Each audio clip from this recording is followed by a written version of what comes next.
Hello, everyone. My name is Fernando, and I'm really happy to be here today to talk about cloud applications testing. This is something that I have been working in the last months, implementing many things from scratch, and I would like to share some learnings from this process with you. Today, we're going to talk about some tools, including Testcontainers and LocalStack, and also go through some code examples. And in addition to that, we're going to talk about some challenges when testing this kind of application, and some options that we have to deal with those challenges. So let's get started. And I want to start this presentation making you the following question. How would you test an application that depends heavily on cloud services? Do you have a specific strategy for testing it? Well, you maybe could answer. I would test it in the same way that I test our applications. Well, I would not say if it's right or wrong, because maybe depending on how your application was built, you can still run your test to check if everything is fine. However, there are some challenges when testing this kind of application which should be considered. And among them, there is one in special. It's about the infrastructure costs. It's not uncommon to see some news, like those ones, where some incidents led to really high costs. Sometimes it was a problem during the development process, or something that was not properly deleted after a testing process. There are many similar stories like those ones. So this is one of the main differences when we are talking about cloud applications testing. If we just start to run tests like crazy, without the cost in mind, you may have a surprise in the end of the month when the cloud provider sends you the bill. Keep that in mind, since it's going to be one of the main important points that we're going to discuss about during this presentation. And before we continue, let me quickly introduce myself. So, I'm Fernando, and I currently work as a lead QA engineer in Verivox, a German comparison portal where people can compare prices for different kinds of tariffs. And I currently live in Heidelberg in Germany, but I'm originally from Brazil. And I really like working with microservices, DevOps, and everything related to backend in general. In my free time, I'm mostly cycling or playing chess. Unfortunately, I still have a lot to improve in chess, still make many blunders, but I like to play it. Now let's start with some basics of cloud computing to make sure that everyone is on the same page here. And we can define cloud computing with this simple definition here. It's the on-demand delivery of IT resources, such as servers, storage, databases, software, etc. Everything with this pay-as-you-go pricing feature. So we can highlight here three main features. Resources are available on demand when you need them. It's scalable, so it can easily scale up and scale down whenever you need, and you pay only for what you use. And there was a research from this year where they asked companies from different sizes about what were the main challenges for them when working with cloud applications. We can see from the results that the biggest challenge for the majority of those companies were about managing cloud expenses. We also have other challenges, like security, software licenses, governance, etc. But managing cloud expenses was a common agreement between them. Now let's talk about how this pricing mechanism for cloud services works. Those cloud services are basically priced based on usage. That means the more you use, the more you will pay. And this usage can also mean different things. Like, for example, it can mean the number of requests you have done. It can mean how much storage size you have used. And also for how long a certain service was used. On the image on the right, we have the prices for a specific service from AWS called S3. Here we have the prices per storage and also the prices per request used from this service. And it's really interesting to see how those prices are really low, like not even a cost in a cent. However, there is always the other side of the coin. Even though the prices are so low, your application can start to scale really fast, and then the costs just start to rocket. Just to exemplify, those are some of the factors that can make your costs increase super fast. First, we have multiple services being used. So your application can use multiple different cloud services, like one service for database, another service for logs, another service for file storage, and so on.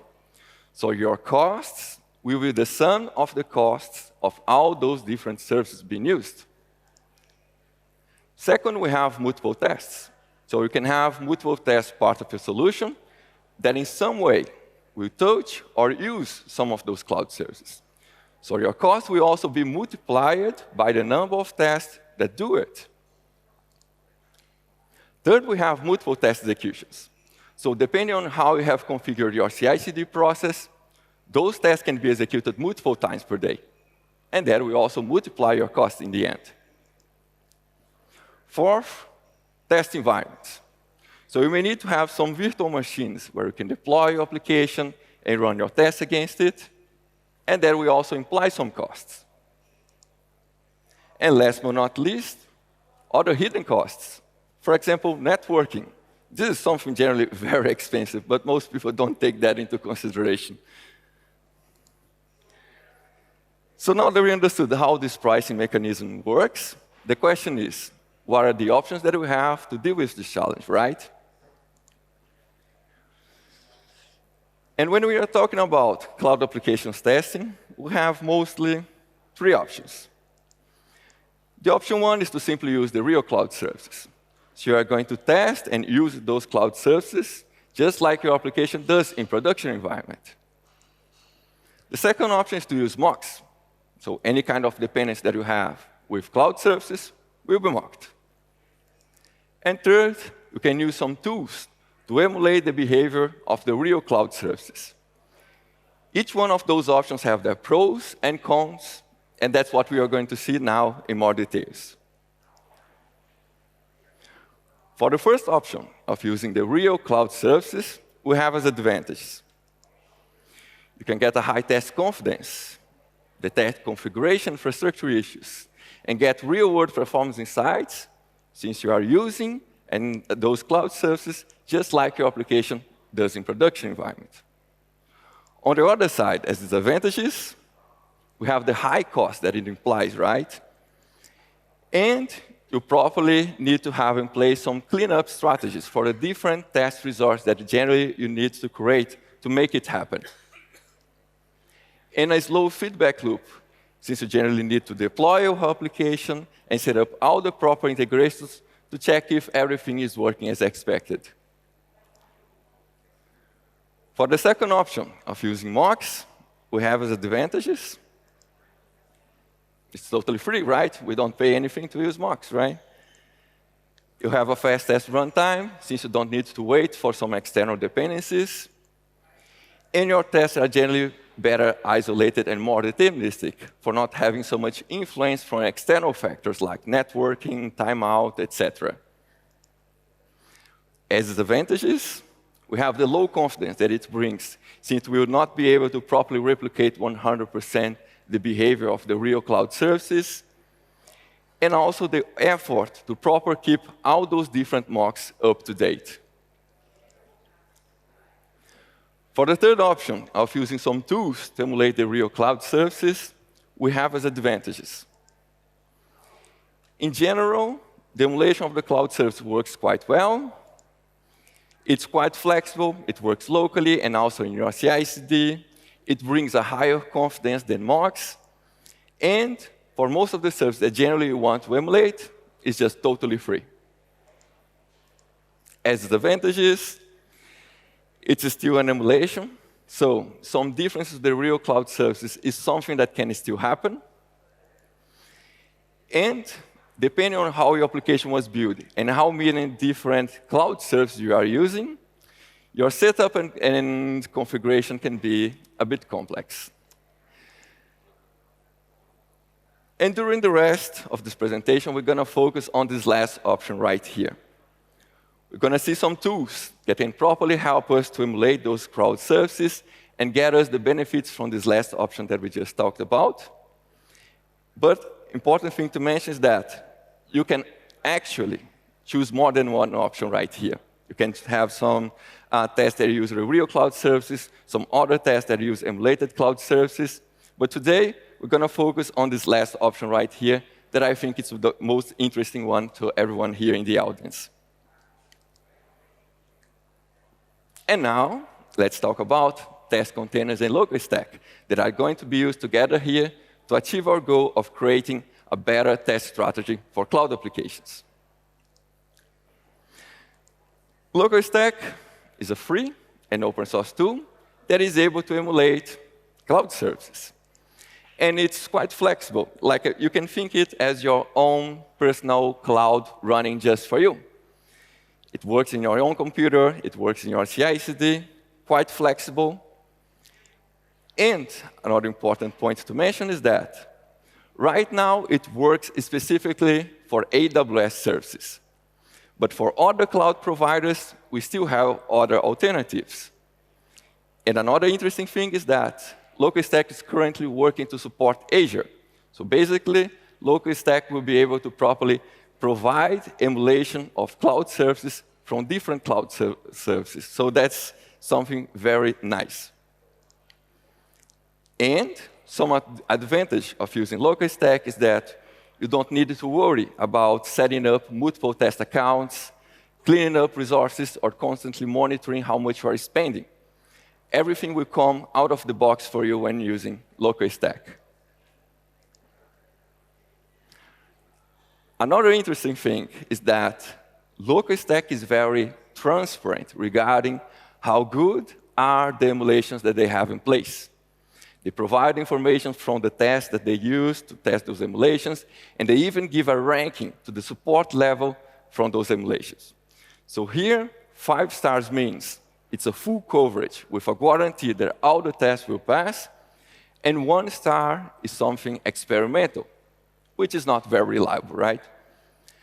The last time that I checked, most of the services had 4 or 3 stars, which is good, and they are constantly working to make it better and bring more improvements.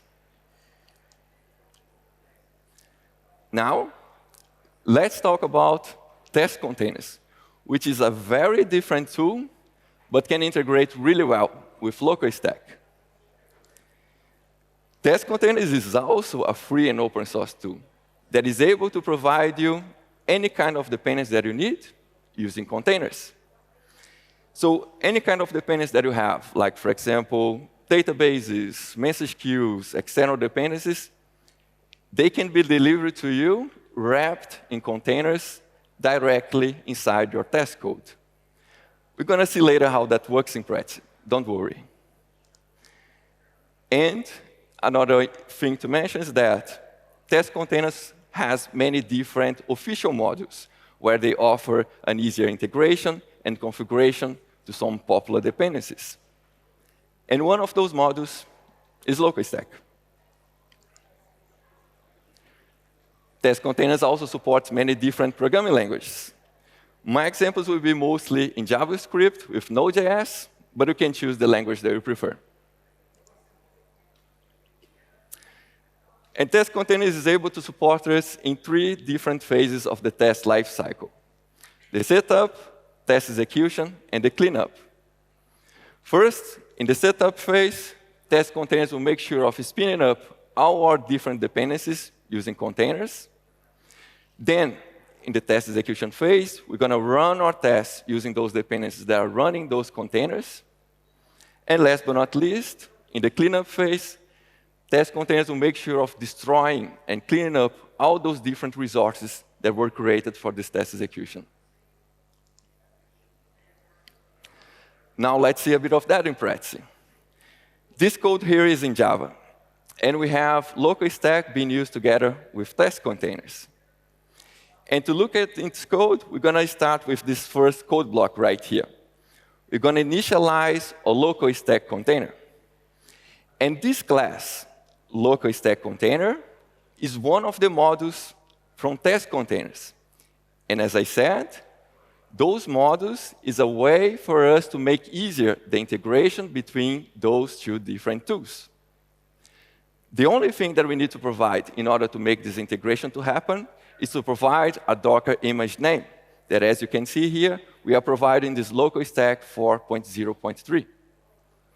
As I said, test containers is a way for us to get our dependencies wrapped in containers. And that's why the setup looks like that. Very straightforward and simple. 2 lines of code are able to properly connect those 2 different tools right here. And the benefits from this integration, we can see on the second block of code. Here, we can execute any kind of command directly inside this container. We have complete control over everything that happens in this container. In that situation here, we are creating an S3 bucket and a message queue that are going to be needed later in our test execution process. Now that we saw what LocalStack and test containers do, let's see them in action with more examples. And to show you in practice that with more examples, we're going to use as an example a simple cloud application that I built myself from scratch. All the code, including the tests and configuration, is available to this repository on my GitHub account that I will also share with you in the end of this presentation. This application here is very simple. It's just an application for customers to give reviews to products that they bought. Imagine Amazon, after you buy a product on the website, you can go to the website and then give a review to this product. And here, this application flow works like that. The user will go to the front end, submit a new product review. Then the first backend service, the review collector, will take this review and send it to a message queue, here represented by Amazon SQS. Then the second backend service, the review analyzer, will take this review from the message queue, process it, and save it in an S3 bucket. And that's pretty much it. And test containers and LocalStack can be used to create mostly integration and end-to-end tests. And today, I'm going to show you an end-to-end test that will cover all the different components here from our application, including the front end, the back-end services, and also the AWS services that we have. And this is how it looks like our test strategy when using LocalStack and test containers to test this specific application that we are talking about. As you can see here, we still have those 3 different phases of the test lifecycle: the setup, test execution, and the cleanup, where test containers will be managing the life cycle of those containers with those dependencies. And the dependencies we have here in the bottom, with the backend services, the front end, and also LocalStack that will be handling our AWS services right here. Now, let's implement this test strategy by starting with the test setup, which is one of the most important parts of this test strategy. Here we have a Docker Compose file that contains all the dependencies that we need. And one interesting thing is that I could actually have a separate configuration file for each one of my dependencies. But that could take some effort. So instead, I will go for a simpler and more straightforward solution by simply using a Docker Compose file that contains all the dependencies that we need. And you probably already have one file like that in your project. So you can just take advantage of that. And once we have this Docker Compose file in place, we can go to our JavaScript code. In the first code block, we're going to just need to import some dependencies from test containers and put a proper reference to the Docker Compose file. Then, in the second block of code, we're going to spin up all our dependencies using those containers, and then wait until those containers are properly started. And last but not least, we are then able to execute any kind of command directly inside those containers. In that case, we are creating a S3 bucket and a message queue that are going to be needed later in the test process. That's everything that we need. That's everything. It's pretty much in those 3 different code blocks right here. Very simple and straightforward to properly put that in place with everything that we need. And once we have the test set up, we can create our end-to-end test. For the end-to-end test, we're going to also be using Playwright to support us to simulate the user behavior on the front end, and also to properly make some assertions on the back end.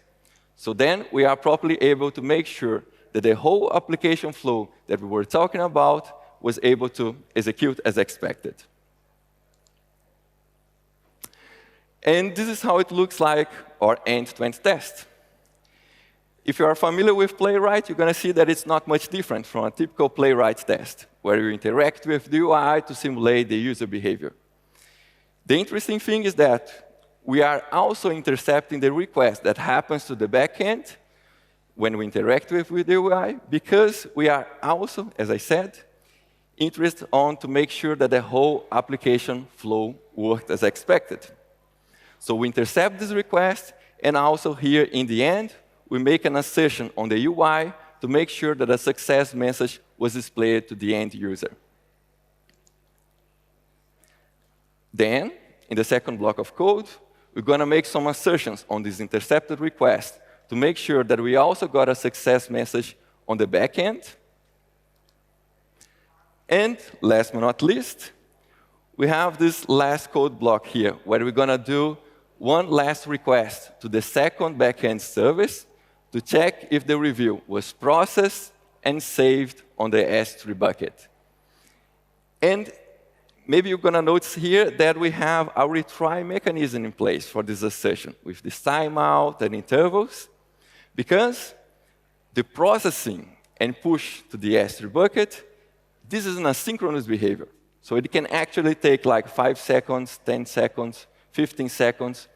We are not completely sure when exactly it will happen.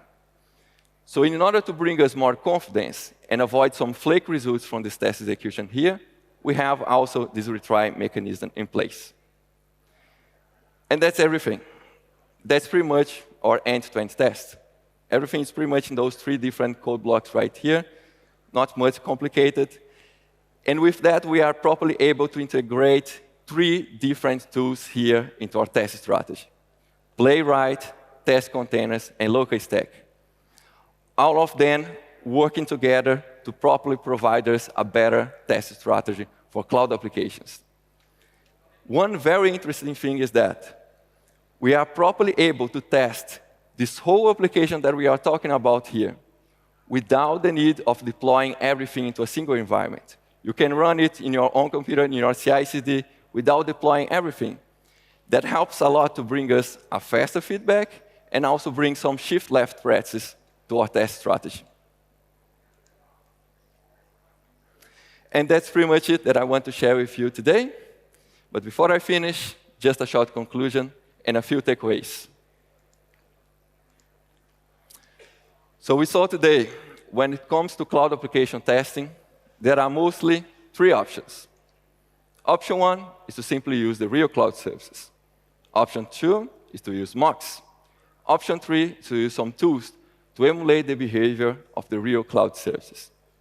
We saw how this last option was a good option to save costs while still being more effective than mocks. We also saw how easy and powerful is this integration of LocalStack and test containers. As I said, with a setup like that, we are properly able to test a whole cloud application like that without the need of deploying everything into a single environment. And also, saving a lot of cost. That's also the main goal that we have here in the end. One important note is that it's still an emulation, right? So even though the emulation works quite well, some differences to the real cloud service is something that can still happen, and that's something to take into consideration. And if you need to emulate some very specific cloud services, you may need to have a paid plan from LocalStack. But the good thing is that for most of the services that generally you want to emulate, it's just totally free. Last but not least, a personal opinion. You don't need to replace everything with emulated cloud service like that. I still think it's important to have a balance between tests that use real services and tests that use emulated cloud services. In that way, you can have the best of both worlds, like getting a good confidence to catch issues and avoid bugs, but in the same time, saving a lot of costs and not having a surprise in the end of the month when the cloud provider sends you the bill. Many thanks, everyone, for joining me today with this Kiako. Thank you. Thank you. Thank you very much. Let's see what we got from Event. So please use the application to ask questions, upvote each other. Then we have 5 minutes for questions. OK, are there guidelines on when testing in live cloud environment is absolutely preferred as opposed to either mocking or LocalStack? Ooh, good question. I would say that, for example, you need to be careful about what exactly you are testing in production. I mean, for example, depending the kind of feature that you have there and you are properly testing, maybe the risk is low. Like we had some talks about risk, and that's also something that resonates with this talk because you need to take in that consideration. So in the end, you need to also put that in balance. You know, like this kind of strategy that I present to you today, it's a way for you to try to anticipate most of the risks. So when you decide to still do something in production, you need to be careful. OK, next question. How would you handle large databases in test containers? Oof. That's a challenge for sure. I would say that you don't need to have like your whole database, all your test data present in the test containers. You need to properly think about what exactly you need to have present in these test containers in order to properly know, OK, this is exactly what I need in order to make this test that I have on my mind to make it work. And once you have that, you can just prepare a proper script with what you need. Like, and then you can avoid something like that. And what about Google Cloud? I also would love to have this kind of support in LocalStack. Unfortunately, I think it is not in the roadmap right now for LocalStack. But for Google Cloud, they have another alternative. They have something called Google Cloud CLI emulators. This is something that comes from Google itself. And I would recommend to have a look on that if you are using like a service from Google Cloud. OK, can you run test containers in pipelines without sudo writes on the runners? Yes, you can do it. OK, we can continue. Very true. OK, what is the performance of LocalStack? Does it have resource limitations? That's a good point. Like, I was thinking about, like, as I said, test containers and LocalStack are good to create mostly integration and end-to-end tests. When you want to do something very specific like performance tests, I would not recommend to use something like that, emulated cloud service like that, because the difference in the end will be pretty much different because it's an emulation. So some difference is something that can happen. So I would say focus on integration and end-to-end tests when using something like that. Okay, we have one more. So basically, what is the best practice to run these containers on our own computer or shared resource? In your shared resources, like a CI/CD, for sure. OK, one more. How much does it cost? As I said, it doesn't cost nothing. Of course, it also depends like the kind of service that you want to use. But as I said, for most of the services that generally you want to emulate, it's just totally free. So for sure, in most of the situations, it will be totally free. But depending on the situation, you may need to have this paid plan. OK, it's a good last sentence. Yeah. Thank you very much. Another round of big applause to Fernando Teixeira. Thank you. Thank you. Thank you, Fernando. It was Thanks a pleasure.